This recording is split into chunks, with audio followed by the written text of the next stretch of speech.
লাইলাতুল কদর গুলোকে যে জাগলো, আল্লাহ নবী বলছেন গুফিরা লাহু মা তাকাদ্দামা মিন জামবি, তার পূর্বে যত গুনাহ আছে সব মাফ হয়ে যাবে।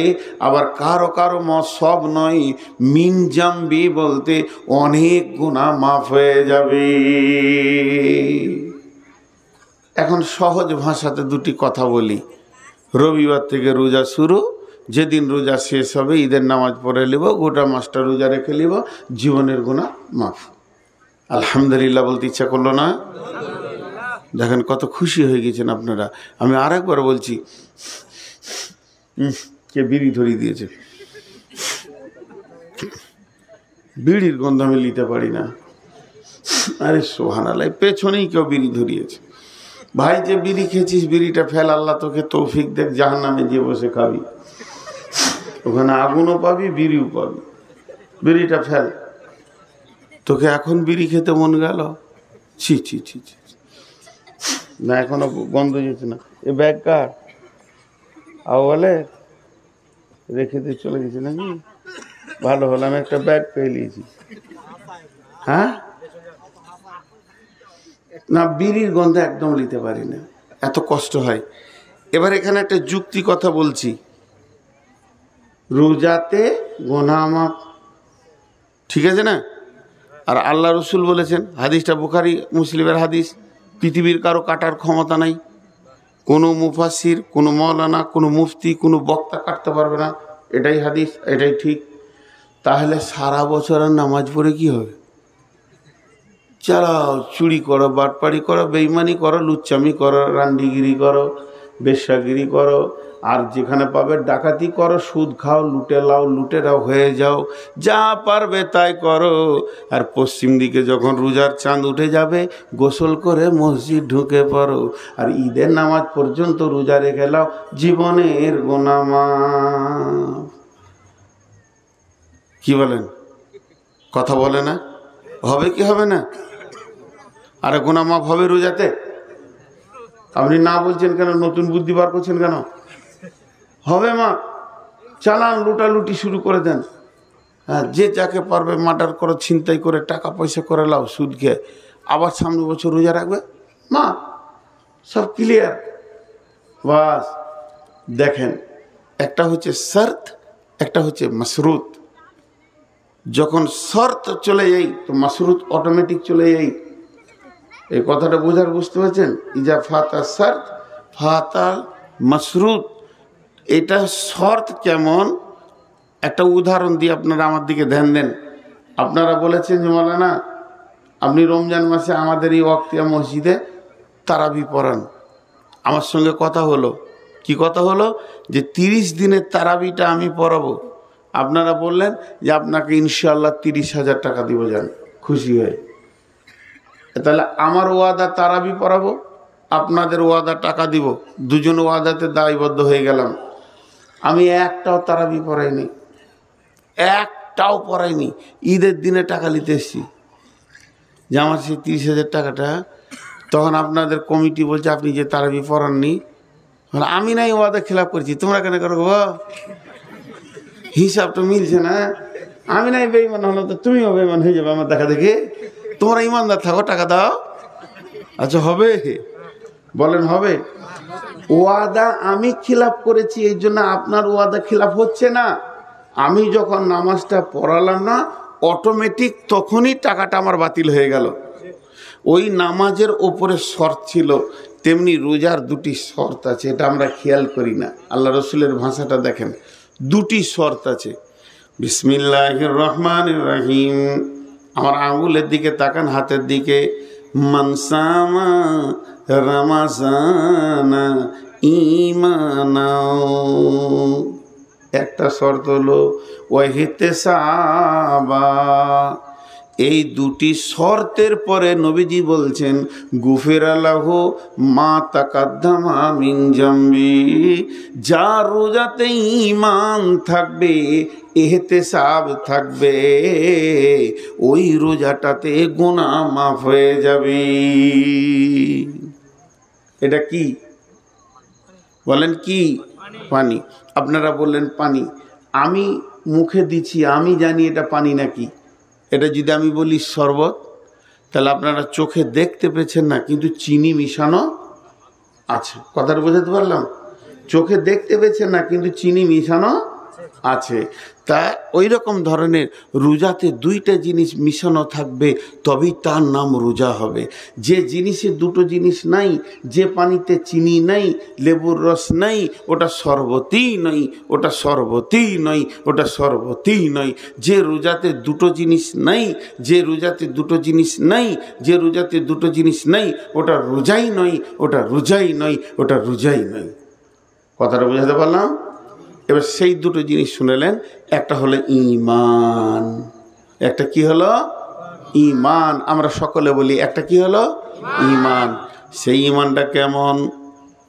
আমি যে রোজা, আজকে রবিবার, শনিবার দিন চলে গেল, পশ্চিম দিকে সূর্য চাঁদ উঠে গেল, রোজার আমাদের আনন্দ এসে পৌঁছে গেল। আমি গোসল টোসল করে পরিষ্কার পরিচ্ছন্ন হয়ে এবার ঢুকলাম রোজা রাখার জন্যে। উদ্দেশ্য আমার এটাই, রোজা রাখবো, জীবনে যত গুনাহ করেছি সব আল্লাহর কাছে মাফ করিয়ে নিব। এই উদ্দেশ্যে আমি মসজিদে ঢুকে গেলাম। এবার আমি মাগরিব পড়লাম, আমি তারাবি সালাত পড়লাম, আমি বাড়িতে গিয়ে রেস্ট করলাম, আমার বিবি ভোরে উঠিয়ে দিল, আমি সাহারি ভাত খেয়ে নিলাম, আর আমি কিছু খেলাম না, মসজিদে ফজর পড়লাম, ঘুরছি ফিরছি, আমি রোজাদার, আমার গুনাহ মাফ হবে, এই নিয়তে রোজা শুরু করেছি। তো এখানে ঈমানটা কি? এই জায়গার ঈমান হচ্ছে আমার গুনাহ মাফ হবে, এই কথা বললে হবে না। মনে মনে 100তে 100 ইয়াকিন রাখতে হবে, আমার গুনাহ মাফ হবে। কার হলো না হলো আমার দেখার দরকার নাই, আমারটা মাফ হবে। 100% ইয়াকিন রাখতে হবে আল্লাহর উপরে, বিশ্বাস রাখতে হবে আল্লাহর উপরে। হাদিসে কুদসির মধ্যে আছে, আল্লাহ তাবারক ওয়া তাআলা বলেন, তার সঙ্গে মানুষ যেমন ধারণা রাখবে আল্লাহ তার সঙ্গে সেরকম ব্যবহার করবে। কেউ যদি ধারণা করে আল্লাহ মাফ করতেও পারে, নাও পারে। কেউ ধারণা করছে আল্লাহ আমার গুনাহ মাফ করবে না, কেউ ধারণা করছে আমি যত বড়ই গুনাহ করি না কেন আমার রব আমাকে মাফ করবে। তো যে যেমন ধারণা করবে, এখানকার ধারণা হলো, এখানকার ঈমান হলো আমার গুনাহ মাফ হবে 100%। এই ঈমানে কমতি রাখলে চলবে না। আজ থেকে 20-25 বছর আগে আমাদের নামাজের শেষে সব হাত তুলে দোয়া করতাম না ভাই? যাক, ওটা আস্তে আস্তে বোঝা গেল, বড় বড় আলিমরা যারা বড় বড় সার্চিং করছে, এখনকার ছেলেদের ব্রেন আল্লাহ দিয়েছেন, তারা মদিনা থেকে সার্চিং করে দেখছে যে না এগুলো বেদাত, সেগুলো আমরা ছেড়ে দিয়েছি। শুধু উদাহরণ দেওয়ার জন্য একটা জিনিস আপনাদেরকে দেখাচ্ছি। ধরেন আমি আপনাদের ঈমান, সবে কদরে রাত জেগেছি, 400-500 লোক আমার সঙ্গে সব সলাৎ পড়লো, সারা রাত নামাজ পড়ে কাঁদা কাটা। এখন ছেলেরা এসে বলছে হুজুর একটু দোয়া করেন, হজরের আর মাত্র 5 মিনিট আছে, সাহারি খেতে যাওয়া, একটু দোয়া করেন। তো কাঁদছি আমরা, মসজিদে আলোগুলোকে নিভিয়ে দিয়ে আঁধার করে দোয়া শুরু করেছি। উদাহরণ দিচ্ছি, না আমি খুব জোরে জোরে দোয়া করছি, আল্লাহ তুমি মাফ করে দাও, এ আল্লাহ তুমি ক্ষমা করে দাও, এ আল্লাহ আমি চুরি করেছি, জেনা করেছি, ব্যভিচার করেছি, মদ খেয়েছি, আল্লাহ তুমি মাফ করে দাও, আমার মতো বড় সুদখোর কেউ নাই, আল্লাহ তুমি মাফ করে দাও, তুমি তো মাফ করবি, এর জন্য রহমতের মাস দিয়েছো। আমার সামনে ইমাম সাহেব কাঁদছে, মজ্জেন কাঁদছে, অঝর নয়নে কাঁদছে, হাজি গাজী মাস্টার ডাক্তার সবাই যেন ডুকরে ডুকরে কাঁদছে, আর মনে মনে ভাবছে আল্লাহ মাফ হয়ে যাবে, আল্লাহ তুমি মাফ করে দাও, মাফ হবেই হবে। এরই ভিতরে একজন আমার সামনে বসে রয়েছে, হাতটা এমনিকে ধরে যাওয়া, খালি মাঝে মাঝে বলছে আমিন আমিন। ওর মনটা বলছে মাফ হতেও পারে নাও পারে। এর নাম ঈমান লয়, এর নাম ঈমান লয়। কথা বুঝতে পারলেন? আজ কি সুগারের চাপটা খুব বেশি মনে হচ্ছে। এর নাম ঈমান লয়। এটা হলো ফাজলামা করা, এহতেসাব। দ্বিতীয় নম্বর শর্ত হলো এহতেসাব বামানা ইখতিলাস। এইখানটা তোমার কেউ দেখতে পাবে না, তুমি ছাড়া, তোমার আল্লাহ ছাড়া কেউ বুঝবে না। আমার হৃদয়ে কি আছে পৃথিবীর কারো বোঝার ক্ষমতা নাই। এই জায়গাটা আমার মাবুদের সঙ্গে সম্পর্ক।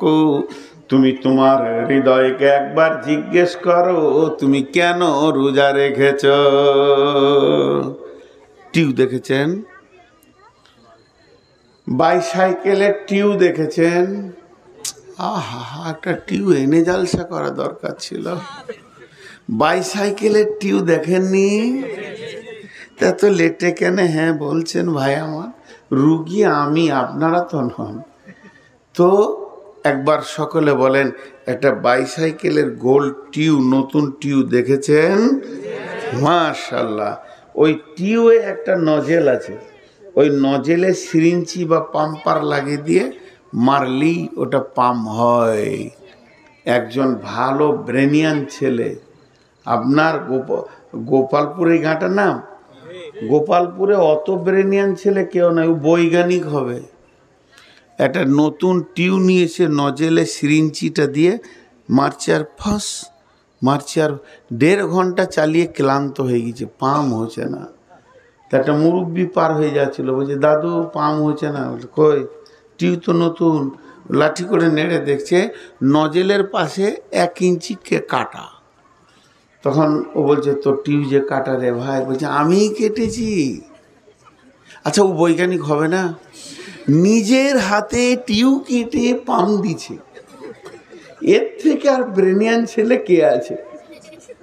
আচ্ছা, ওই টিউটা কবে পাম্প হবে? শুক্রবার হবে? কথা বলেন, শুক্রবার হবে? 1 সপ্তাহে হবে? 1 মাসে হবে? 1 বছরে হবে? সূরা ইয়াসিন পড়লে হবে? আহা, টিউ কেটে যে পাম্প দেয়, এর মতো বোকা পৃথিবীতে নাই। কিছু লোক আছে রমজানের প্রথমে মসজিদ ঢুকে নেয়, কিন্তু ঢোকার সময় নিয়ত করে খালি ঈদ হয়ে গেলে আর মসজিদে আসবো না। টিউ কাটা পাম্প দেনেওয়ালা মাল হাজির হয়ে গেছে মসজিদে। এখানে নিয়ত করে আজকে 1টা আর 29টা, আজকে হলো 25টা আর মাত্র 5টা, আজকে হলো 27টা আর মাত্র 2টো, আর 29 যদি হয় আর মাত্র 1টা। যখনই পশ্চিম দিকে সওয়ালের চাঁদ উঠে গেল, মসজিদ থেকে হাত ঝেড়ে দিলে, জামা কাপড় রেডি করে আয়রন করে ঈদগাহের ময়দানে গর্দন উঁচু করে যেছে। আমার মতো আর রোজা রাখনেওয়ালা কেউ নাই। ঈদের নামাজ পড়ে বিড় করে মসজিদকে বলছে, মসজিদ রে 1 মাস এসেছিলাম, খুব দুপি করেছি, মাফ করে দিস, আর আসবো না। পারলে জুমার দিনে দেখবো, না পারি তো মাফ করে দিস, আর আসবো না। তার মানে টিউয়ের একদিক কাটা আছে ওর। ও প্রথমেই নিয়ত করে মসজিদে ঢুকেছে, রোজার পরে আমাকে আর পাওয়া যাবে না। টিউ কাটাকে যদিও পাম্প করা সম্ভব থাকে, তবেই ওর গুনাহ মাফ হওয়া সম্ভব থাকবে, রোজা কবুল হওয়া সম্ভব থাকবে। তার মানে একদিক কেটে দিয়ে যেমন টিউ পাম্প হবে না, একটা রোজা কবুল হবে না, একটাও গুনাহ মাফ হবে না। মালটা যে চিটিংবাজ, এটা আল্লাহরকে জানাতে হবে না। পৃথিবীর মানুষ জানে না, ইমাম জানে মুসাল্লি এলো গেল, মুয়াজ্জিন জানে মুসাল্লি এলো গেল, হাজি জানে মুসাল্লি এলো গেল। পৃথিবীর সবাই ওকে মুসাল্লি ভেবে নিয়েছে, কেউ মুসাল্লির বাইরে ভাবছে না। শুধুমাত্র আল্লাহ আসমান থেকে দেখছে আর বলছে চিটিংবাজ এলো আর গেল। বন্ধু, একবার ভালো করে শুনেন, মানে আমার দিলের খবর আল্লাহ ছাড়া কেউ জানে না। আমি শ্বশুর বাড়ি চলে গেছি, তো আমার বড় শালাকে বলছি, আসসালামু আলাইকুম ভাই। কী ব্যাপার হঠাৎ? ওয়ালাইকুম সালাম। ওই কিছু টাকা থাকে তো দেন। বলি কী ব্যাপার হঠাৎ টাকা? 10 লাখ টাকা দেন ভাই। আমার রাস্তার ধারে একটা জায়গা পেয়েছি বাজারের ওপরে, 30 লক্ষ টাকা দাম। এক্ষুনি নগদ টাকা দিলে পাবো, নাহলে আরও 12 জন দাঁড়িয়ে আছে নেওয়ার জন্যে। ভদ্রলোক আমাকে বলেছে সন্ধ্যা পর্যন্ত টাকা দিতে হবে। ভাই আজকে আমার একদম বিকেল 4টা বেজে গেল, আমি আর ব্যাংকে যেতে পারছি না, আমার টাকা আছে 20 লাখ ঘরে, তুমি 10 লাখ আমাকে ধার দাও। ওকে বলছি কি জানেন, আজকে তো বৃহস্পতিবার, কালকে শুক্রবার জুমার দিন কোথাও যাব না, শনিবার ব্যাংকে গিয়ে লাভ নাই, রবিবার বাদ দিয়ে সোমবার টাকা এনে আপনি ঘরে থাকেন আর না থাকেন ভাবির হাতে দিয়ে চলে যাব। ভাই 10 লাখ টাকা দেন, জমিটা 10 কাঠা জমি, অর্ধেক তোমার বোনের অর্ধেক আমার হবে। ও মনে মনে ভাবছে জাগা বোনের তো 5 কাঠা হচ্ছে, তা টাকাটা ধার দিই। একদম কসম, কোনো চিন্তা নেই, টাকা সোমবার তুমি বিকালে পেয়ে যাবে, সকালে ব্যাংকে গিয়ে আমি এনে দিব। এমন করে বলছি, বিচারা বুঝতে পারলে না 10 লাখ টাকা ঘরে ছিল, দিয়ে দিলে। আর ভিতরে আমি মনে মনে বলছি, কত সোমবার যাবে রে, তো খালি টাকা দিয়ে দেখ, তোর চুলদারি পেকে যাবে, 1 টাকা উদ্ধার করতে পারবি না। তোর বোন আছে আমার কাছে। চিটিংবাজি করা শালার সঙ্গে যায়, শ্বশুরের সঙ্গে যায়, কিন্তু আল্লাহর সঙ্গে যায়? এরা আল্লাহর সঙ্গে চিটিংবাজি করে যারা রোজাতে ঢুকে আর পালায়। এরা কত এদের বুকের সাহস, আল্লাহর সঙ্গেও চিটিংবাজি করে। জি, এই চিটিংবাজ মাল হয়তো আপনাদের এলাকায় নাই। আমাদের এলাকায় রমজান মাসে ভিড় দেখলে মনে হবে যে মসজিদ পরিপূর্ণ হয়ে গেছে, কিন্তু আসলে পকেট মারের দল। ওরা না এলেই মসজিদে শান্তিতে 5 ওয়াক্তের নামাজিরা শান্তিতে নামাজ পড়বে। তো আল্লাহ নবী বলছেন, মানসা মারামাজানা ঈমানাও ইহতিসাবা, তুমি আগে 100% ঈমান রাখো, এই রোজাতে আমার গুনাহ মাফ হবে। আর দ্বিতীয় নম্বরে ইহতিসাব করো, তুমি ইখলাস করো, রোজা আমাকে যা জ্ঞান দিয়েছে আমি আর জ্ঞান বশত 5 ওয়াক্তের নামাজ ছাড়ব না, আর হারাম খাবো না। আমাকে ভাত হারাম করে দিয়েছিল, রুটি হারাম করে দিয়েছিল। রমজান মাসে যদি ভাত রুটি থেকে বেঁচে থাকতে পারি, তাহলে অন্য মাসে কেন সুদ জুয়া থেকে বেঁচে থাকতে পারবো না? আমার হালাল বিবিটাকে আল্লাহ তাবারাক ওয়া তাআলা রমজান মাসে আমার জন্য হারাম করে দিয়েছিল। নিজের পরিচিত বিবিটা থেকে যদি বেঁচে থাকতে পারি, রমজান পার হয়ে গেলে পরের মেয়ের কাপড় ধরে টেনে লাভ হবে না। আল্লাহ তাবারাক ওয়া তাআলা বলছেন, নবীজি বলছেন, তুমি যদি ঈমান আর ইহতিসাব, একটা হলো গুনাহ মাফ হবেই, আর একটা হলো জ্ঞানবশত আর গুনাহ করব না, এই নিয়তে রমজান মাসে যদি ঢুকে যাও, তোমার সুসংবাদ হচ্ছে জীবনের গুনাহ মাফ। ভাইয়া, আপনারা যেভাবে বসে আছেন তাতে আমাকে আরো চালাতে হয়, কিন্তু গত পরশুদিন, কালকে জালসা ছিল না, বকতে বকতে মাথাটা দুবার ঘুরে গেছে। এই সপ্তাহতেই সুগারের চাপটা বেশি, যে এটা আল্লাহর দেওয়া, বাস আল্লাহ দিয়েছেন, শরীরে আছে। এখন 2টি কথা মসজিদ নিয়ে বলবো। রমজানের পাঠটা শেষ করে দিলাম এখান থেকে। তো আল্লাহ আমাদেরকে রোজা রাখিয়ে মুত্তাকি বানিয়ে নেন, মুত্তাকি বানিয়ে নেন। আর এই মুত্তাকি থাকতে গেলে সারা জীবন আমাদের মধ্যে 10টা গুণ থাকতে হবে। এই 10টা গুণ খালি তর্জমা করে দিয়ে তারপরে মসজিদ নিয়ে 2 মিনিট কথা বলে আমি পুরা 1:15 ছেড়ে দিব। মাত্র 15 মিনিট আপনাদের কাছ থেকে আমি ক্ষমা চেয়ে নিচ্ছি 2 ঘন্টা থেকে। বিসমিল্লাহির রহমানির রহিম। লাইসাল বিররা আন তুওয়াল্লু উজুহাকুম কিবালাল মাশরিকি ওয়াল মাগরিবি ওয়ালাকিন্নাল বিররা মান আমানা বিল্লাহি ওয়াল ইয়াউমিল আখিরি ওয়াল মালাইকাতি ওয়াল কিতাবি ওয়ান নাবিয়্যিন ওয়া আতাল মালা আলা হুব্বিহি যাবিল কুরবা ওয়াল ইয়াতামা ওয়াল মাসাকিনা ওয়া ইবনাস সাবিলি ওয়াস সাইলিনা ওয়া ফির রিকাব ওয়া আকামাস সালাতা ওয়া আতাজ যাকাতা ওয়াল মুফুনা বিআহদিহিম ইযা আহাদু ওয়াস সাবিরিনা ফিল বাসাই ওয়াদ দাররাই ওয়া হিনাল বাস উলাইকা আল্লাযীনা সাদাকু ওয়া উলাইকা হুমুল মুত্তাকুন। আল্লাহ তাবারক ওয়া তাআলা বলছেন রোজা তোদেরকে মুত্তাকি বানিয়ে দেবে। এই মুত্তাকি যদি তোদেরকে থাকতে হয় তাহলে শুধু পূর্ব পশ্চিমে মাথা ঠুকে দিলে হবে না, আল্লাহর ওপর ঈমান আনতে হবে, আখিরাতের ওপর ঈমান আনতে হবে, ফেরেশতার ওপর ঈমান আনতে হবে, কিতাবের ওপর ঈমান আনতে হবে, নবীদের ওপর ঈমান আনতে হবে, মাল দান করতে হবে এবং সালাত আদায় করতে হবে, যাকাত দিতে হবে, ওয়াদা করলে ওয়াদা পূরণ করতে হবে বিপদ আপদে, আর আপনার কিনা জিহাদের ময়দানে ধৈর্য ধারণ করতে হবে।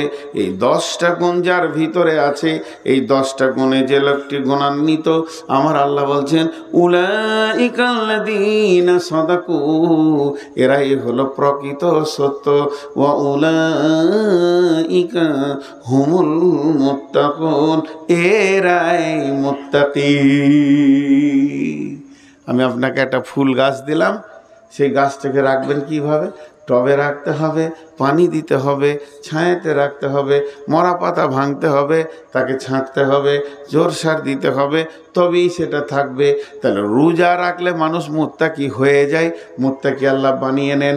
এই মুত্তাকিত্বটাকে যদি রাখতে হয়, দীর্ঘদিন জিয়ে রাখতে হয়, দীর্ঘদিন বাঁচিয়ে রাখতে হয়, তো অন্য আয়াত বলছে তোকে আল্লাহর ওপর ঈমান আনতে হবে, আখিরাতের ওপর ঈমান আনতে হবে, কোরআনের ওপর ঈমান আনতে হবে, নবীদের ওপর ঈমান আনতে হবে, ফেরেশতার ওপর ঈমান আনতে হবে, 5টা মাল দান করতে হবে, রোজা নামাজ পড়তে হবে, যাকাত দিতে হবে, ওয়াদা করলে ওয়াদা পূরণ করতে হবে, এবং বিপদ আপদে তোকে জিহাদের ময়দানে ধৈর্য ধারণ করতে হবে। এই 10টা গুণ যার ভিতরে থাকবে, আমার আল্লাহ বলছেন ওই লোকটা হলো প্রকৃত মুত্তাকি।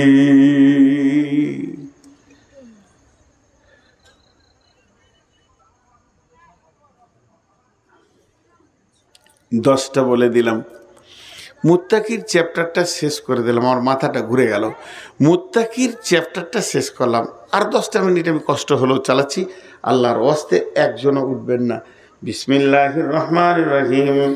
ওয়ান উসমানিন রাদিয়াল্লাহু তাআলা আনহু ক্বালা রাসূলুল্লাহ সাল্লাল্লাহু আলাইহি ওয়াসাল্লাম মান বানা লিল্লাহি মসজিদান বানাল্লাহু লাহু বাইতান ফিল জান্নাহ। হযরত ওসমান গনি রাদিয়াল্লাহু তাআলা আনহু বলেন যে পৃথিবীতে যদি কেউ মসজিদ বানায়, আল্লাহ তার ঘর জান্নাতে বানাবে। আপনি দুনিয়াতে মসজিদ বানাবেন, জান্নাতে ঘর বেনে যাবে।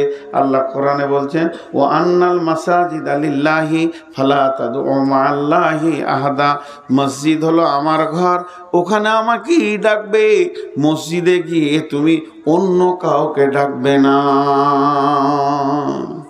মসজিদ আল্লাহর ঘর, আর যে আল্লাহর জন্য মসজিদ বানাবে, আল্লাহ তার জান্নাতে ঘর বানাবেন। আল্লাহু আকবার। জি, একজন মহিলা প্রতিদিন মসজিদে ঝাড়ু দিতে আসতেন বিশ্বনবীর জামানায়। মেয়েটা একদিন মারা গেছেন, সাহাবারা জালামাজমাইনা তাকে রাতারাতি দাফন করে দিয়েছেন। নবীজি বলছেন মেয়েটি কই, আর আসে না কেন? তখন সাহাবারা জালামাজমাইনা বলেন রাসূলুল্লাহ, ওই মেয়েটি মারা গেছে, তাকে দাফন করে দেওয়া হয়েছে। বিশ্বনবী বললেন রে আমার সাহাবীরা, আমাকে নিয়ে চলো তার কবরের কাছে, আমি আল্লাহর কাছে তার জন্য ক্ষমা প্রার্থনা করব। তার মানে জেনেলেন একটা মসজিদে ঝাড়ু দিলে কত নেকি আছে। ওইটা শুধু নয়, ওয়ানবী হুরায়রা রাদিয়াল্লাহু তাআলা আনহু ক্বাল রাসূলুল্লাহ সাল্লাল্লাহু আলাইহি ওয়াসাল্লাম সাবাতুন ইযিল্লুহুমুল্লাহু ফি দিল্লিহি ইয়াউমা লা দিল্লা ইল্লা দিল্লুহু। আল্লাহর নবী বলছেন, হযরত আবু হুরায়রা বলছেন, বিশ্ব নবী মুহাম্মদ রাসূলুল্লাহ সাল্লাল্লাহু আলাইহি ওয়াসাল্লাম বলেছেন এমন একটা দিন আসবে, কঠিন কিয়ামতের দিনে কোনো ছায়া থাকবে না, মানুষ নাফসি নাফসি নাফসি নাফসি করবে, শুধু একটা ছায়া থাকবে, সেটা আল্লাহর রহমতের ছায়া। আমরা ছোট থেকে বলে বলে এসেছি, ছায়াটার নাম হচ্ছে কি আরশের ছায়া। জি না, আল্লাহ রহমতের ছায়া। এই ছায়াতে 7 শ্রেণীর লোক বাস করবে। যারা পৃথিবীতে 7খানা আমল করেছে ওই ছায়াতে জায়গা পাবে। 7টাই নয়, যে কোনো একটা করবেন, ওই ছায়াতে জায়গা পেয়ে যাবেন। তার মধ্যে একটা হলো ওরাজুলুন কালবুহু মুআল্লাকুন ফিল মাসাজিদি। ওই লোক যার দিলটা, যার হৃদয়টা আল্লাহর ঘর মসজিদে টাঙ্গা আছে। মসজিদ যেন তার হৃদয়, মসজিদ যেন তার ভালোবাসা, মসজিদকে সে হৃদয় দিয়ে ভালোবাসে। আল্লাহর ঘর মসজিদ তার দিলের মধ্যে টাঙ্গা আছে, তার দিলটা মসজিদে টাঙ্গা আছে। ওই লোকটা আল্লাহর রহমতের ছায়াতে বাস করবে। দেখেন কত সুন্দর সুন্দর কথা। শুধু তাই নয়, আল্লাহ তাবারক ওয়া তাআলা বলছেন বিসমিল্লাহির রহমানির রহিম, ইন্নামা ইয়ামুরু মাসাজিদাল্লাহি মান আমানা বিল্লাহি ওয়াল ইয়াউমিল আখিরি ওয়া আকামাস সালাতা ওয়া আতাজ যাকাতা ওয়া লাম ইয়াখশা ইল্লাল্লাহ ফাআসা উলাইকা ইয়াকুনু মিনাল মুহতাদিন। নিশ্চয়ই মসজিদকে ওরাই ভালোবাসবে, মসজিদের দেখভাল ওরাই করবে, মসজিদের তামির ওরাই দিবে যারা ঈমান এনেছে আল্লাহর উপরে, যারা আপনার কিনা সলাত আদায় ঈমান এনে আমানা বিল্লাহি ওয়াল ইয়াউমিল আখিরি, আখিরাতের উপরে যারা ঈমান এনেছে, যারা যাকাত দেয় এবং আল্লাহ ছাড়া যারা অন্য কাউকে ভয় করে না। ইন্নামা ইয়ামুরু মাসাজিদাল্লাহি মান আমানা বিল্লাহি, আল্লাহর উপরে ঈমান এনেছি, ওয়াল ইয়াউমিল আখিরি, আখিরাতের উপরে ঈমান আছে, ওয়া আকামাস সালাতা, যারা সালাত আদায় করে, ওয়া আতাজ যাকাতা, যারা যাকাত দেয়, ওয়া লাম ইয়াখশা ইল্লাল্লাহ, আল্লাহ ছাড়া কাউকে ভয় করে না। এই লোকগুলি মসজিদ বানাবে, এদের টাকাতে মসজিদ হবে, এরা মসজিদকে ভালোবাসবে, মসজিদে থাকবে, মসজিদের দেখভাল করবে, এরাই মসজিদের সমস্ত কিছু খোঁজ খবর রাখবে। আল্লাহ তাবারক ওয়া তাআলা বলছেন মসজিদ এমন একটা জিনিস যেটা আল্লাহর ঘর। আল্লাহ তাবারক ওয়া তাআলা বলছেন ফালিয়াবুদু রব্বা হাদাল বাইত, এটা কাবা শরীফকে কেন্দ্র করে আয়াতটা নাজিল হয়েছে। আমি যদি আপনাদের মসজিদের দিকে এরকম করে আঙ্গুলটা তুলে বলি ফালিয়াবুদু রব্বা হাদাল বাইত, এই ঘরের যে মালিক অর্থাৎ মসজিদের যে মালিক, মসজিদের ঘরটা যে মানে যে মালিক, ওকে তোমরা ইবাদত করো। আল্লাযী আতামাহুম মিন জু'ইন ওয়া আমানাহুম মিন খাউফ, এই ঘরের মালিক দুইখানা প্রাইজ দেবে, একটা হলো তোমাদেরকে খাওয়াবে, অভাব দেখাবে না, দ্বিতীয় নম্বর হলো এই ঘরের মালিক তোমাদেরকে আমান দেবে, নিরাপত্তা দেবে, তোমাদের গায়ে কেউ হাত দেবে না। আজকে যেখানে সেখানে মুসলমানকে কাটছে মারছে এটাও পারবে না, যদি ওই ঘরের মালিককে তোমরা রাজি রাখতে পারো। ভাইয়েরা আমার, 7টা মিনিট আপনাদের কাছে আমি কিছু চাইছি। কেউ আছেন 2000, 5000, 10,000 দেনেওয়ালা? 7টা মিনিট ঠিক 15তে ছাড়ব। 1 ঘন্টা 45 মিনিট আপনাদের কাছে থাকছি। আল্লাহর গোলাম কেউ আছেন দেনেওয়ালা? আপনি এখানে মসজিদে দেবেন, আপনার বদলা আখেরাতে পেয়ে যাবেন। কত সুন্দর করে আল্লাহ তাবারক ওয়া তাআলা বলেছেন, কিন্তু আফসোস করেছেন বিশ্বনবী। বিসমিল্লাহির রহমানির রহিম। ওয়া নবী হুরায়রা রাদিয়াল্লাহু তাআলা আনহু قال قال رسول الله صلى الله عليه وسلم اذا اتخذ الفي دبالا والامانه مغرما والزكاه مغرما تعلم لغير دين اتى الرسول امرته اكا امه ادنى صديقه اقصى اباه جاهرت الاصوات في المساجد। আল্লাহর নবী বলছেন কিয়ামতের আগে পৃথিবীর অবস্থাটা কেমন হবে শুনে লাও। জনসাধারণের মাল তারা লুটে খাবে, জাকাতকে জরিমানা মনে করবে, আমানতের খেয়ানতি চলবে, পুরুষেরা মেয়েদের পেছনে একদম খ্যাপা কুকুরের মতো ঘুরে বেড়াবে, মাকে ধুমকে কথা বলবে, বাপকে ঝিড়কে কথা বলবে, বন্ধু বান্ধবকে নিকট আত্মীয় বানাবে। আর সেই জামানাটা এমন চলবে জাহারাতিল আসওয়াত ফিল মাসাজিদে, মসজিদের ভিতরে জোরে জোরে জোরে জোরে বসে বসে গল্প করবে। তাদের এহতিয়াত হবে না, লজ্জা লাগবে না, যেটা আল্লাহর ঘর এখানে জোরে কথা বলা যায় না। তারা চিল্লিয়ে চিল্লিয়ে মসজিদকে ক্লাবের মতো ব্যবহার করবে, মসজিদকে বটখানার মতো ব্যবহার করবে, বাংলা ঘরের মতো ব্যবহার করবে। অথচ উচিত ছিল মসজিদে হালকা করে মাথা নামিয়ে কথা বলা, মসজিদে নরম করে কথা বলা, চুপচাপ ফিসফিস করে কথা বলা। আপনি দেখছেন আমি একা, জি না। তো আপনি যখনই মসজিদ ঢুকবেন, আসসালাতু ওয়াসসালামু আলাইকা ইয়া রাসূলুল্লাহ, আল্লাহুম্মা ইফতাহলি আবওয়াবা রাহমাতিকা, আসসালামু আলাইকুম দিয়ে মসজিদ ঢুকেন। কারণ মসজিদে একটাও মানুষ নাই, তাহলে সালামটা কি মসজিদকে দিলাম? জি না। মসজিদ আল্লাহর হাজারো ফেরেশতা থাকতে পারে, কোনো না কোনো ফেরেশতা রুকু সাজদাতে পড়ে থাকতে পারে। মসজিদ কোনো সময় খালি থাকবে না। আল্লাহর ঘর মসজিদকে হৃদয় দিয়ে যদি ভালোবাসেন, আল্লাহ তাবারাক ওয়া তাআলা কঠিন কিয়ামতের দিনে সে রহমতের ছায়াতে জায়গা দিবে। জি ভাই, একজনও বলবেন না। যদি বলেন যে সব কালেকশন আউয়ালকে দিয়ে দিয়েছি, তাহলে আমি আখির, ও আউয়াল আমি আখির। ওর বাপ নামখানা রেখেছিল, বাপ যেখানেই যেছে প্রথমেই লুটিলিয়ে বেরিয়ে পড়ছে। আমার বাপ ভুল করে নাম রেখে দিয়েছে উল্টো পাল্টা, আমাকে কি মানুষ কি আর আগে দেয়?